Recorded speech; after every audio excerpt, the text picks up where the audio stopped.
Okay, starting in 1996, we here at WQED got to make some national programs for PBS, and we got to go around the country celebrating small businesses and lots of wonderful people Oh, no! who agreed to talk to us. And we're going to celebrate some of those folks again right now in a program called People from Everywhere, with the subtitle, May is Asian American and Pacific Islander Heritage Month. We're going to start in 2010, when we got to gather footage for 2 breakfast special programs, and we take you with us, often to some very interesting places. And if you're lucky, tomorrow you will wake up hungry in the town of Hilo on the big island of Hawaii. And you will find your way to Ken's. The location is perfect. Near the airport, near the hotels. Everybody's got to pass Ken's. Yeah, we're gonna have breakfast for sure. A man named Ken Pruitt opened this pancake restaurant in the early 1970s. Then he sold it to Rick Mayava and his family in 1990. And when I came here, I thought I stepped back in time with the orange naga hide and counter booths and counter seats and things like that. It was just something I haven't seen in Honolulu for years. It was a good decision. Yes, breakfast is good, and you get a lot of food, basically, you know. It's not just breakfast. We work mostly breakfast, but we do serve lunch and dinner also. It's a 24-hour restaurant. Everything's available 24 hours. How can you go wrong? Yeah, it's a lot of local food. I'm not going to say Hawaiian food. I'm going to say local food, local style food. How's it, Auntie? Everything's good. How you guys doing? Oh, good. You don't need a few minutes? Oh, yeah. We came to Ken's because Beverly and James Rubio suggested it as a great spot to try the Hilo specialty called Loco Moco. James has been writing a food blog with lots of pictures since 2005. Oh, the name of my blog is Big Island Grinds. Simply Big Island, and grinds is what we say when we eat. So it's like, oh, we go grind, let's grind. I wanted to start a blog just about local mocos. But I figured might as well expand and try to do other new things. So that's how Big Island Grind started. Well, here's the original local moco. And that's the traditional one to get. Never tried it. I'm gonna give it a whirl. The original Loco Moco. Sounds good. Yep. This is what's called a loco moco. This one is done with eggs over easy. Okay, underneath there you'll see a patty, hamburger patty, with gravy on top of it, and underneath that, 2 scoops of rice. Loco Moco and a good strong coffee. Loco Moco? All right. All right. Oh, Loco Moco. First we drop these 5-ounce patties. These are first off. This is our local 5-ounce patties. They go on the broiler. They're gonna come with 2 scoops of rice. 2 scoops of rice right here. So these locals, patties, we top it off with gravy. You can order hamburger patty with gravy, eggs, and rice, but it all comes in a bowl, the Loco Moco. Top this bad boy off. Yeah, I'm always taking pictures. My friends will get irritated because I have to take pictures of everything, all their food. It's kind of interesting. I never knew anybody that actually would take pictures of their food and then write about it. Garnish it with a little bit of green onion. And that is our daily orders of Loco Mocos, my friend. From that one Loco Moco, the original hamburger patty, we spread out to corned beef hash, terry beef, spam, mahi-mahi. On top of the Loco Moco, I like it sunny side up with a little bit of Tabasco or shoyu, depending what you feel. Oh, it's so good. I like it nice and yolky. So when you crack the yolk, it just goes all over. It makes it really good. And we also do what we call the sumo moco now. The sumo loco is 6 scoops of rice. They ring this bell when you order anything sumo. 2 beef patties. It's something that's huge. 2 eggs and then gravy. They bang this gong and then everybody just yells sumo. Ding, ding, ding, sumo, then dong.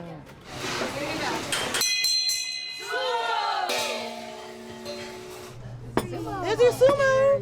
Woo! And the customers think it's a fire drill. It's a big noise. They think it's the tsunami thing. Yeah, it's funny. The tsunami thing is right there. We tried sharing the sumo moco once and we couldn't even do it. It's pretty monstrous. eating. It's funny. When you ring the bell, they're watching if anyone's running, running towards the door. It's funny. I'm telling you, it's funny. That was an amazing breakfast. We have nothing like that in Canada, and that was awesome. Everything's done with speed here. So you can come in and have your breakfast in and out within 20, 25 minutes most of the time. If you're away from Hilo for a long time, first thing I like to do when you come back to Hilo is come to Ken's. It feels you're back home. Ken's is a landmark, yes. Ken's is a hard act to follow. But the next morning, James and Beverly insisted that we drive to the town of Waimea, heading for a Hawaiian-style cafe called Hawaiian Style Cafe. We're right on Mamaloho Highway. When people call, we just tell them when you're coming up the hill, we're right after the first gas station you're going to see.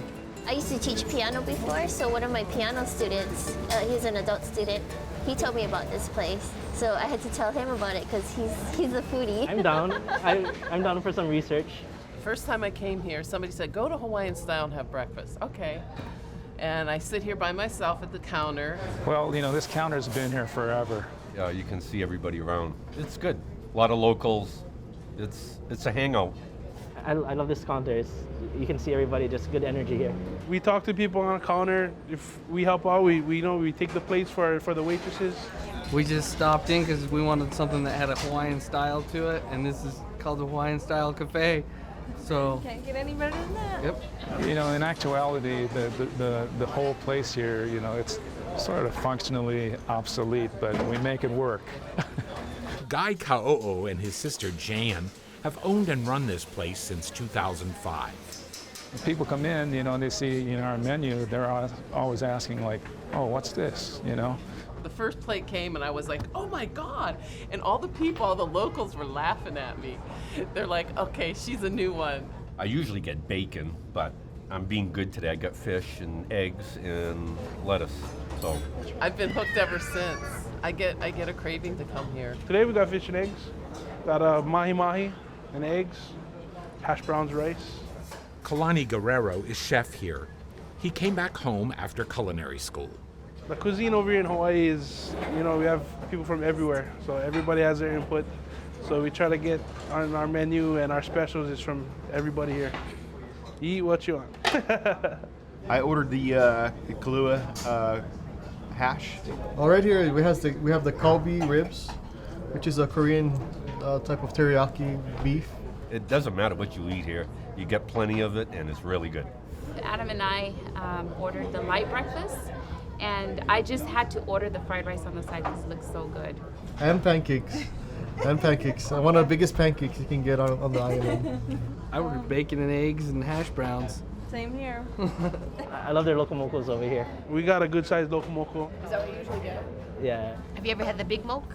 I might The try Big that. Moke has the Portuguese sausage and it's multiple meats, not just the burger. Oh, right here. This And guy it- just ate a whole one. Yeah. Look, his plate is clean. It's clean. It was You had the Big mounted. Moke, right? I had the Big Moke, yeah, and that was awesome.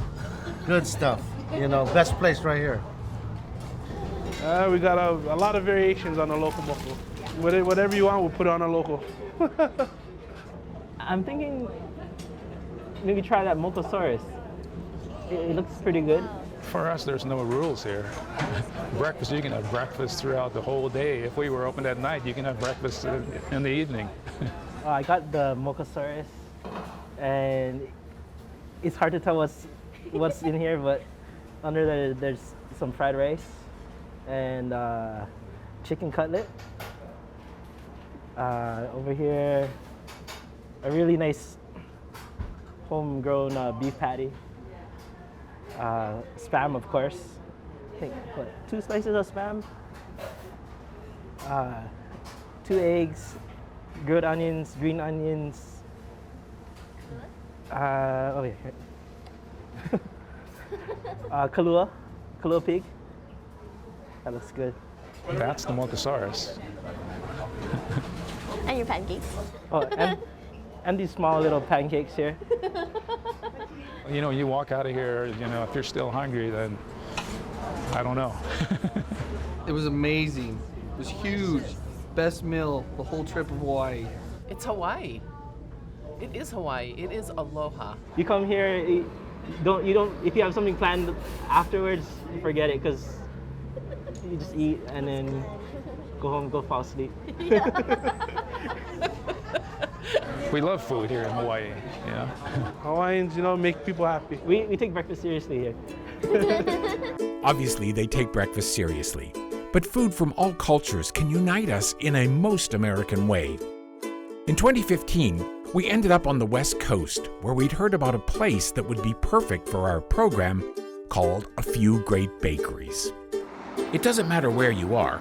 You could be in Sacramento, California, in the parking lot of a strip mall on Freeport Boulevard, where there's an odd round building that houses the Mahoroba Japanese bakery. It opens at 7 a.m., and Elena Fong helps get things in motion at Mahoroba. It opened in July of 2009. I was one of the first hired, so I've been here a while. Typically, the bakers come around midnight or 11 p.m. the night before, and then around 6:37, workers like me, like the front workers, we come in and we help put all the bread out into the cases and make sure everything's all set for the day. Everything here, maybe a few arrangements, but mainly everything is very, very traditional. Can I get a sweet cream cheese and a Kobe cream delight to go? Benjamin Winterton also works here, sometimes as a translator. He knows his boss, who speaks only Japanese, is involved in 3 bakeries, and he likes the sound of this city's name. This is the owner right there is Narusuke Monguchi's. Originally, his family owns one in Japan, and then he opened one in Nepal. And then from there, he came here afterwards. 龍は桜メントですよね。はい。だから日本では一番有名な花が桜なんです。So in Japan, the most famous flower is the sakura, the cherry blossom. And so, with Sacramento, it was just like perfect. So usually Americans are very sweet. Ours isn't so sweet where it's overwhelming, but more of like you kind of get to enjoy the taste of it. So not all the pastries here are sweet. They make savory buns too. Can I just get the bacon and egg, please? Just one? Yes, thanks. If you go to Japan, most bakeries are self-serve. Over there, you get your trays, you get your tongs, and you pick out, and you go to the register and you pay. Here, we try to keep it as close as possible. So basically, we have the customers come in and they'll choose what they want, and we'll grab them for them with the tray, and then we'll walk into the register. Lauren Okamoto works here too. I first, like everyone else, came here as a customer, and I fell in love. I ate it every day. If I wasn't working here, I'd still be coming here every day. So mind you, I love this place. This one is the new one I got. It's a raisin apple. Doesn't it look decadent? Oh, looks good. Everything is so good that I try to get everything at least once. And since I come here so frequently, I tend to try everything. So this one here is the yakisoba pan. It's got the kind of like a hot dog bun on the outside with noodles, got bits of pork and cabbage inside. I love everything. My absolute favorite is probably the cream cheese and the Danish ones. The sweet cream delight. You guys are documenting my cheat day. This is bad. So I got this for one of my coworkers. This is the Kobe cream. This is the sweet cream, and that's the one that I like the best. The one here with the happy face is looks very nice. It's very popular with the kids. It's got like chocolate custard inside. So this is a strawberry uncle cream. On the bottom it has a sweet red bean paste and then on top it has a fresh whipped cream and a strawberry.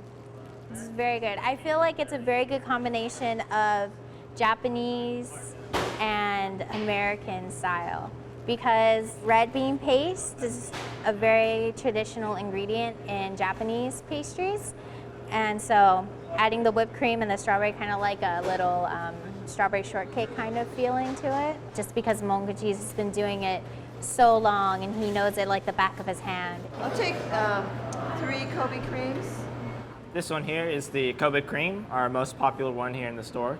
It's got the vanilla custard inside. Lots of it is just pouring out. Very good. In the Japanese bakery, they actually sell 2,000 of these a day. And so it's like got to make every hour 400 of these. Kobe Cream Delight. Yeah, the name, the Kobe Cream Delight, is the place where he's from. Every time I have a guest come in from out of town, I bring them here, even if it's just for one day. This is the go-to place for me. When a lot of people come, they meet new people, and then this just becomes a new place to meet new friends and everything. いいですよ. We met Terry Irakida, who comes here twice a week to meet with a group of her friends, only one of whom, Minnie Iseri, showed up this day. That's all. That's enough. We all meet here and stay about an hour or an hour and a half. This is our favorite place. It has unusual baked products here. Sort of Japanese and American combined, you know, and it's really unusual. Yeah. It really is. Do you have a favorite thing here? Bacon and eggs. We have our favorites here. I think this is the only one. That's why it's so popular. And he's so good. Is business good? あ、ここですか？はい。あ、これは very good。僕は日本語しか英語喋れないのね、結構みんな知ってるね。So everybody, a lot of people who come in know that he can't speak English. Even like them, but they'll still sell like hi and stuff. でもね、僕が仕事してるのを止めてね、ありがとうだけ言うてくれんねん。美味しい。They'll usually stop him while he's making bread just to say thank you and hi and all that. So It's very nice to have an authentic Japanese bakery and have it so popular. Popularity can mean business, and it's good when folks come to socialize at a bakery. But socializing anywhere can make life interesting. Even at lunchtime, we talked to a lot of people in 2002 when we were in California working on a program for PBS titled Sandwiches That You Will Like. Banh Mi are special sandwiches, Vietnamese sandwiches, that you can find in many cities where there's a Vietnamese neighborhood, like here in San Jose, California. The name of the store is Hung Long Sandwich. Hung is the smell of the flour, and Long is the name of the flour, just flour. That's Patrick Lamb. His parents started this business some 20 years ago. Now they've got 4 locations here and in Sacramento. Sandwiches are their specialty, made here on small loaves of crusty bread, which the French taught the Vietnamese to make. They call it banh mi. Banh mi is just the bread. Banh mi is just bread, but you have to say what kind of meat you want or what kind of ingredients and stuff in it. Like if you want like chicken, you would say banh mi. Yeah, that's like, I want chicken bread. We put jalapenos, cilantro, onions, carrots, ham, and head cheese and pate. We got the pork, right, guys? I got the barbecue chicken. Number 7 is grilled pork. The grilled pork sandwich is really good, so I like it. And that's a grilled pork and a little peanut, and that little onions. The bread is nice and crispy and fresh. They have in Vietnam the same thing. Actually, I never tasted sandwich there. We started from here. We never have this kind of sandwich in Vietnam because we were over here little.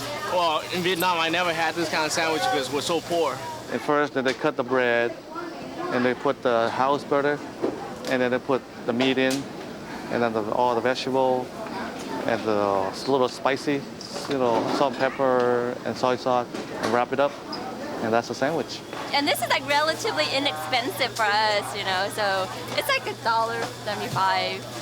It's very cheap, really cheap. All 12 sandwiches are different tastes, all different tastes. So that's why we attract customers in, because it's tasty and it's reasonable price, it's affordable, and it tastes good. Finding good tasting things is an important part of the game. And in 2015, when we were making a program called A Few Good Pie Places, a good friend told us about a favorite spot. If you're in the foothills of the Sierra Nevadas in Northern California and you're on the old Lincoln Highway, you will want to stop at this place called Ikeda's.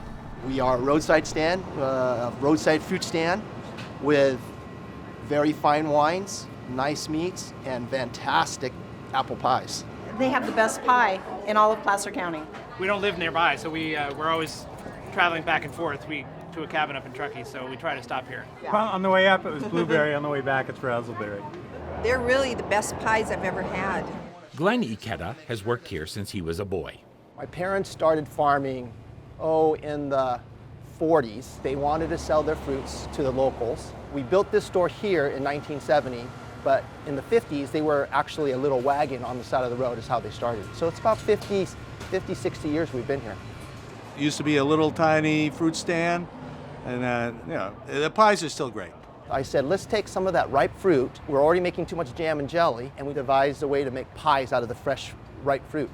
And from there, we said, if I could sell 30 pies a day, I could break even. And the first day we sold 100 pies. And now we're more popular for our pies than we're actually everything else in the store. We make the apple and all the berry pies fresh every single day. Everything is done by hand. We don't do machinery, so the pies all are done by different workers. You'll see every person has a certain type of crimp. Every person has a certain type of layout, how they put the crust on. We grow the fruit that goes into the pies. I think that's a very important part of why our pies are so good. The Ikeda farms are just a couple of miles away, and Glenn said he'd show us some of the trees. We are in the ranch that grows all the apples and the peaches and the berries that we put into our pies. It's about 45 acres. 10 of it is apples, 30 acres in nectarines and peaches. But these trees aren't full of fruit right now. They are dormant, they're sleeping. And you need to have enough cold weather that they sleep for at least a month and a half. Otherwise the fruit doesn't set as well. Alberto is here, and he's farming and getting the trees ready for the spring when they'll set with blossoms and we'll get fruit, hopefully. Better get some water this year, Alberto. Yeah. No water, we're in trouble. Yes. Apples that are properly stored can be used through the winter months. And here, many end up coming to this wonderful contraption not far from the kitchen. It's a unique machine made by a company called FBPs out of New York. Literally, we're working with antique machines. You place the apple, the spindle comes up, injects itself into the apple, and then it rotates around a blade. The spindle comes out, the apple falls down onto a lever that pushes it down to a chute that falls into the box. Then the apples are sliced and spiced and get mounded into sizable pies by the team of bakers here. And we couldn't do without them. They know how to make the pie just right. It looks perfect. The look and the feel and the taste becomes part of their product. There you go, Chela. Sylvia, here we go. It's comida. Adnan, you need to try it too. This is probably as close to grandma's pies as they come. Not too sweet, not too tart. Apple pie there. Look at that baby right there. You can taste the apple, lots of cinnamon, not too much nutmeg. That, it is still warm. It's still warm. How can you beat that? Cobbler. Cobbler it is. I won over the cherry. We sell a lot of pies, almost 80 to 100,000 pies a year. The best. The best pies. There's nothing more American than an apple pie. Everybody loves pie. And so we're happy that we're being able to be successful raising the fruit and putting in the pies. And I think now we have the perfect apple pie. Beautiful pies, great people. And we love finding unexpected beauty, too. In 1996, we were on Oahu working on a show called Shore Things. We were driving along near Punalu'u Beach Park when we learned what Hawaiians might do here. As they're driving by, they see someone fishing right close to the shoreline, and they know owamas are running, and they grab their fishing poles and they just rub shoulders and oohs and ahs when the next person catches an owama, and they keep trying. Right now, the owama is all in this area here. I came 4:30 this morning, about 5:30 I found the school. It's a little tiny delicacy. They're about the size of a sardine. And what do you do with owama? You fry them crispy with oil and Hawaiian salt, and they're good to eat. Fishing for these things is obviously a popular neighborhood activity. You have a lot of fun. Even the kids are enjoying. You see, look at the little boy, he's picking them up too. As you see, a lot of them will just come in with just so much. It's just enough for their family. Or you share it. And that's when you'll catch more, when you share. That scene was unexpected. We love that. And for that same program, we obviously checked out some of Hawaii's beaches too. We were just getting some beauty shots when we encountered a family celebration. There's a beautiful beach called Kailua, and local people like Vicky Milo know its basic charms. You can go fishing here, you can go sailing, you can go paddling, and you can go swimming. Besides letting out all your anxiety. Vicky's nephew, Cam Timoteo, says the family comes here often. This is where we have everything at. We celebrate things here. We have parties here every year. Today, it's sort of a Timoteo family reunion. We're here celebrating my mom's birthday. My family's from the mainland, San Francisco, New York, and from all around the island. We always do that at the beach. It's cool. We like to swim. We have a lot of fun. We get to meet different people, and we share what we have. Vicky's husband Milo is the chef today. What's cooking? Chicken. You see this as a fish, but in our culture we call it ume. For us local people, the reason why we come to the beach is it's like part of our heritage. It's where we feel more close with the ocean and the land. Yeah, it's where the food tastes better, fresher, and in the old ancient time where we come to the beach not just for ceremonial purpose, but it's also like life, to breathe in new life into our system. Well, renewal is part of it, and relaxation, and being with people. There are countless reasons why we all want to be near the ocean. And for many of us, the problem is we're usually too far from all these shore things, and we wish we weren't. And then there's that last day of vacation, when you want to savor every moment, but you spend a lot of time plotting how to get back to the beach as soon as you can. That was the end of the program called Shore Things. And it still seems true, but all of these clips are just reminders of how open and friendly and interesting people from everywhere can be. We thank everyone.